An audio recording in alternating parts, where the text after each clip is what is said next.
प्रिय विद्यार्थियों, हिंदी क्लासेज में आपका स्वागत है। आज हम आपकी पाठ्य पुस्तक सारांश का पहला पाठ आत्मत्राण, जिसे रविंद्रनाथ टैगोर जी द्वारा लिखा है, आज हम इस प्रार्थना गीत का चौथा पद पढ़ेंगे। तो आइए आज हम पढ़ते हैं इस प्रार्थना गीत का चौथा पद। नत शिर होकर सुख के दिन, नत शिर होकर सुख के दिन, तब मुख पहचानूं छिन छिन में, तब मुख पहचानूं छिन छिन में। दुख रात्रि में करे वंचना मेरी, जिस दिन निखिल मही उस दिन ऐसा हो करुणा में। तुम पर करो नहीं कुछ संशय, तुम पर करो नहीं कुछ संशय। तो यहाँ पर नत शिर का अर्थ है सिर झुकाकर, छिन छिन का अर्थ है क्षण क्षण। तो इन पंक्तियों के माध्यम से कवि कहना चाहते हैं कि हे प्रभु, हे प्रभु, सुख के दिनों में भी मैं तुझे नहीं भूलूंगा, सुख के दिनों में भी मैं तुझे नहीं भूलूंगा, और अपना सिर झुकाकर मैं तेरा नमन करता रहूँगा। आगे कहते हैं, दुख रात्रि में करे वंचना मेरी, जिस दिन निखिल मही उस दिन ऐसा हो करुणा में। तुम पर करो नहीं कुछ संशय। दुख रात्रि में करे वंचना मेरी, जिस दिन निखिल मही। और कवि कहते हैं कि दुख रात्रि का यहाँ अर्थ है दुख भरी रात। तो कवि कहते हैं कि दुख भरी रात में या गहरी रात्र में संपूर्ण पृथ्वी मुझे धोखा दे दे, संपूर्ण पृथ्वी मुझे धोखा दे दे, या किसी के द्वारा मुझे ठगा जाए, फिर भी हे करुणा में मैं आपके ऊपर किसी भी प्रकार का संशय या संदेह नहीं करूँगा। आगे कवि कहते हैं कि हे प्रभु, मैं आपकी प्रतिदिन आपसे प्रार्थना करता हूँ। उसका मतलब ये नहीं है, उसका अर्थ ये नहीं है कि हे प्रभु, विपत्तियों में तू मेरी सहायता और मदद करना।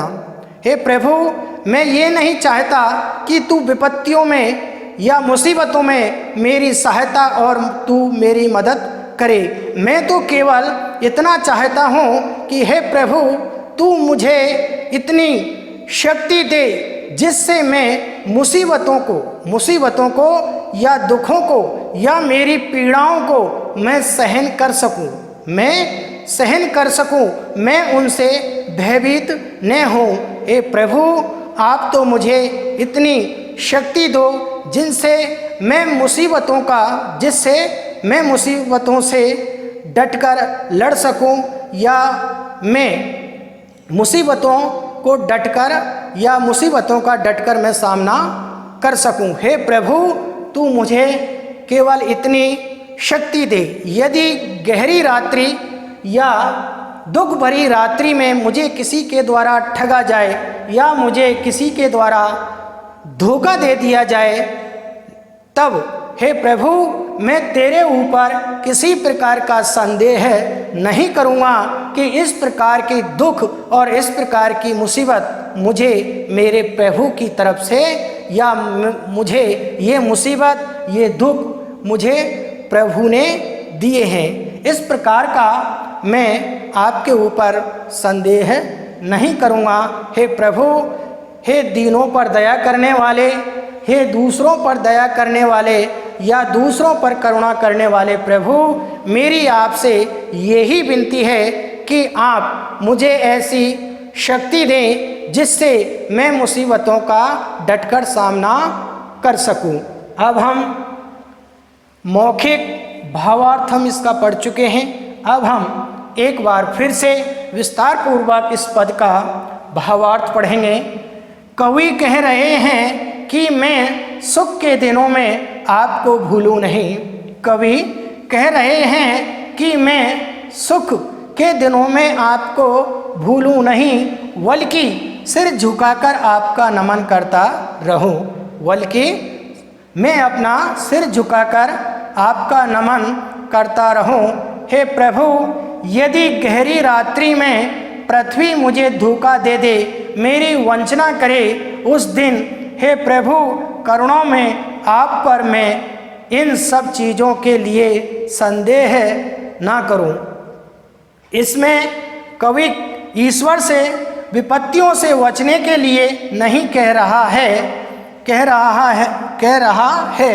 बस ऐसी प्रार्थना करता है कि हे प्रभु मुझे ऐसी शक्ति दे कि मैं हर मुसीबत का सामना डटकर कर सकूं।